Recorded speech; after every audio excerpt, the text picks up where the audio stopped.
তিনি সাধারণ বাড়ির মেয়ে, তাই তাকে রাজনৈতিকভাবে শেষ করতে তার বিরুদ্ধে নানা কুৎসা অপপ্রচার হচ্ছে। এর বিরুদ্ধে ব্যালটে বদলা নেবে সাধারণ মানুষ। আলিপুরদুয়ারের সভায় বার্তা মমতা বন্দ্যোপাধ্যায়ের। লোকসভা ভোটের মুখে সরকার ও শাসক দলের সমালোচনায় সরব বিরোধীরা। আদালত থেকে নির্বাচন কমিশন নানা ইস্যুতে বিঁধেছে সরকারকে। শনিবার নাম না করে তারই জবাব দিলেন মমতা বন্দ্যোপাধ্যায়। আমি সাধারণ ঘরের মেয়ে, তাই ওকে শেষ করো। ওকে ধরা যাচ্ছে না, ওর নামে বদনাম করো, ওর নামে কুৎসা করো, ওর নামে অপপ্রচার করো।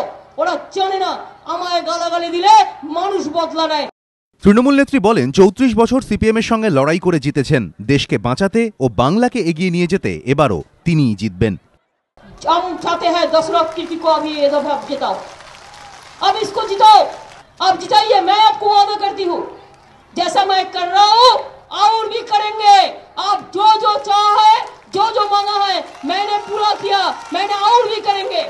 लेकिन मेरे को करने के लिए तो एक एक आदमी तो दो।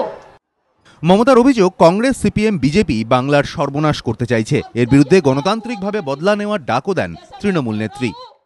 বাংলার মানুষের সর্বনাশ যারা করে তাদের আপনারা বদলা নেবেন না। গণতন্ত্রের মধ্যে দিয়ে একটা করে ভোট দেবেন, নিজে দেবেন, পরিবারের সবাইকে দেবেন, বন্ধু বান্ধবকে বলতে দেবেন এবং বোতাম টিপবেন এখানে, সরকার গড়ব ওখানে। এদিন দিনহাটা, জলপাইগুড়ি এবং আলিপুরদুয়ারে 3টি সভা করেন মমতা বন্দ্যোপাধ্যায়। তৃণমূল নেত্রী বলেন, উত্তরবঙ্গকে এগিয়ে নিয়ে যাওয়ার লক্ষ্যে তার নানা কর্মসূচি রয়েছে। সেই লক্ষ্য পূরণে তাকে সমর্থন জানান। ক্ষমতায় আসার পর তিনি এতবার উত্তরবঙ্গে এসেছেন যে তিনি উত্তরবঙ্গেরই ঘরের মেয়ে হয়ে গেছেন। তাই উত্তরবঙ্গের স্বপ্ন পূরণে এবার তৃণমূলকে জেতাতে হবে। আলিপুরদুয়ারের সভা থেকে একথা বললেন মমতা বন্দ্যোপাধ্যায়। ক্যামেরায় সুবীর রায়ের সঙ্গে আশাবুল হোসেন, এবিপি আনন্দ, আলিপুরদুয়ার।